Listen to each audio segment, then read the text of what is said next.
What's good, people? It's OJ here from PlayerEssence.com, and I'm back with another video. And this time we're going to be taking a user submitted topic, and this one comes from Wesker Virus 8910. And Wesker asks, could you please make a video talking about Devil's Third?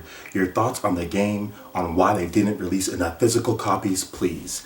And I will talk about that right now at this point. So, Devil's Third for the Wii U. You guys all know that game that was made by Valhalla Studios, Tomonobu Itagaki, the legendary one, creator of games like DOA, Dead or Alive, the fighting series, and the beach volleyball, and also Ninja Gaiden, which is what he's probably most known for. And you know, I'm a huge fan of Itagaki's side. I mean, this dude is legendary in this industry, and I really like a lot of the stuff he puts out. Ninja Gaiden 2 is one of my all-time favorite games as far as like top 100 or top 50. It's somewhere in there. So I was really excited for Devil's Third. And you know what? I actually have a copy. I have a Japanese copy of the game, and I've actually played through, and it's actually the funny thing about Devil's Third, man, like I'll just talk about my personal experience first before I get into the whole Nintendo thing.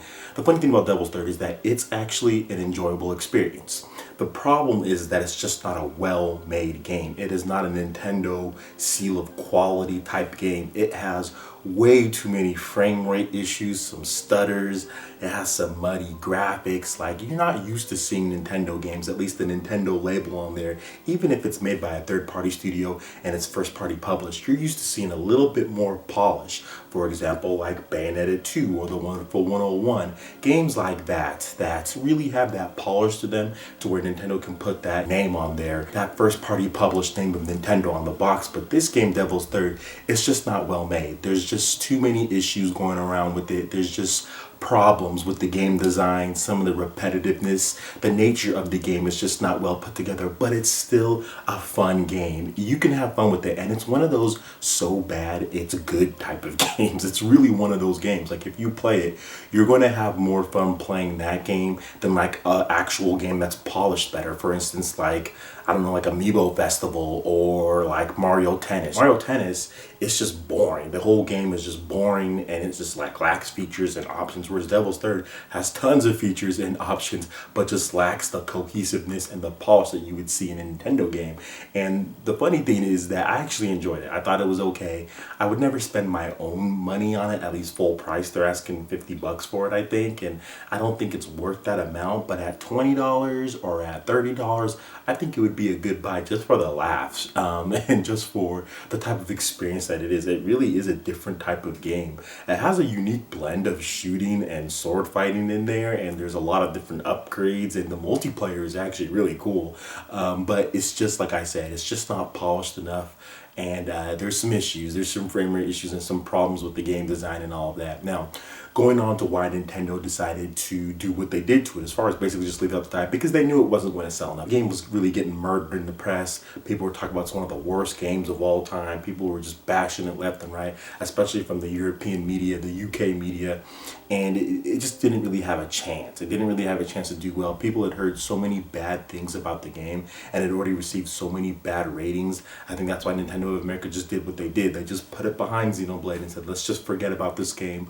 Let's move on. Let's just not worry about it, and let's not lose any type of money on publishing this game. We're going to do the limited amount of resources, limit everything we can as far as shipping goes, really only get it to those who pre-ordered the game and a few extra copies, and that's it. Nothing else. And that's just to minimize costs. They just didn't want this game to put a dent in their pocketbooks, because they had already delayed two big games that they thought that were going to be in 2015 with Star Fox Zero and The Legend of Zelda Wii U. So that's a lot of lost revenue. That's a lot of lost console sales. And Xenoblade Chronicles X and Devil's Third weren't going to make that up. So obviously you want to minimize costs, and you want to minimize costs as much as you can, and that's what they did with Xenoblade and with Devil's Third.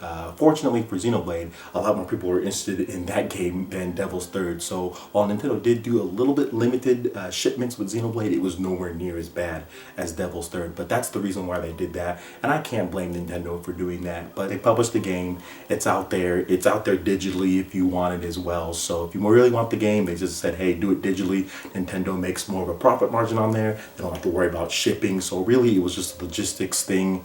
It was just a cost thing, and that's really the only way that I can say what they did. Now, if the game was actually better and it actually reviewed better, then you probably would see something different. But for me, I think the game should have came out back then when it came out in Europe. I don't think they should have waited. I think they could have made more money if they released it during the summertime when there was nothing to play. I think people just would have bit the bullet and bought the game anyway, and they probably could have made more money on it. But that's just my thought on the whole matter. I do want to throw in one more topic to this one. Thank you so much, Wesker, for the topic. But I do want to talk about Metroid Prime Federation Force just a little bit, just because, or Metroid Prime Big Head Force, as I'm calling it.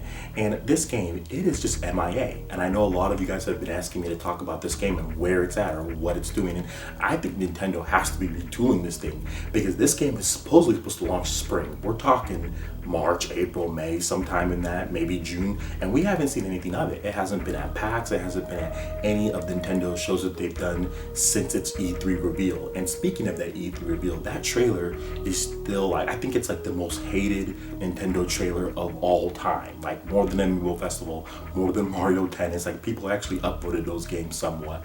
But with this game, seriously, it's like 83,000 dislikes and counting, and it's still going up. People are still commenting on it and still talk about how they hate Nintendo for doing this to the Metroid franchise. I mean, and it's just crazy. And Metroid Prime Federation Force, like, they're really going to have to show us something to impress us, because people are just not sold. This game is going to sell like crap if they don't do something about it. Really, it's going to do really bad. You can't just bang on the Metroid name to get 500,000 people to buy this game. It's just not going to happen. It's just not going to happen, especially games like Triforce Heroes still haven't hit 1 million yet, and that's actually a somewhat decent game that people were kind of excited for. If that game is taking a while to hit 1 million copies sold here in North America and worldwide, then you know good and well that a Metroid Prime spin-off that looks like basically a new IP with the Metroid name slapped on it with red, yellow, blue, generic Federation dude, each one, you know, that one's going to struggle too. So I'm expecting them to do some big things with that game, maybe change it up a little bit. But I mean, next level games, their art styles, like, that is just the chibi style. That is just not the right style for Metroid, in my opinion. I don't think that's going to make it sell more in Japan. I don't think that's going to increase the appeal to a wider fan base. I don't believe in that junk when people say that stuff, when you make it look all cutesy, all of a sudden it makes it a wider fan base and all that. No, it doesn't. The Legend of Zelda Wind Waker is, you know, is that a cutesy art style, and I guarantee you Twilight Princess HD is going to destroy Wind Waker HD in sales. Guarantee you that's what's going to happen. We already seen it with pre-orders, and Twilight Princess beats Skyward Sword in sales, and Twilight Princess even beats Wind Waker in sales. So I mean, people necessarily don't, just because you make that type of art style doesn't mean it's going to all of a sudden appeal to everyone. Everyone's going to buy it. No, not the case. So I'm waiting to see what they do with it. Hopefully that they really change the art style. I think that's one of the biggest things that they have to do with it. They really have to change things up, because I'm not feeling that art style, and I think a lot of people aren't feeling that. I would like to just see them go back to like Super Metroid. Like, is there a problem like with making like a Super Metroid game for the like Nintendo 3DS? Like, is there a reason why they can't make a 2D Super Metroid game for the Nintendo 3DS that just looks amazing? Like, just take Super Metroid and then make that on steroids. Make a real Super Metroid 2, make it on steroids, make it look good, 2D, and put it out there. Is that a problem? I mean, I just want to know, like, is there a problem with that? That would sell well. It would do well. It would sell over 1 million units. I know that for a fact, and I know that it wouldn't cost that much to make a 3DS game, a 2D 3DS Super Metroid game. Come on now. It's perfect for that. You can have the map, you can have all your powers on there and everything, like have Samus. I mean, that's just what people want. I think when you wait as long as you've been waiting for a Metroid game, I just don't think that you come out with this type of thing. Like, this is not something that you come out with when you haven't had a Metroid game in 5+ years. You know, you don't make this type of game. You make a real Metroid game that people are going to want to play. You make something that people are going to expect, and maybe throw some surprises and stuff in there. But you don't make this type of game at this point.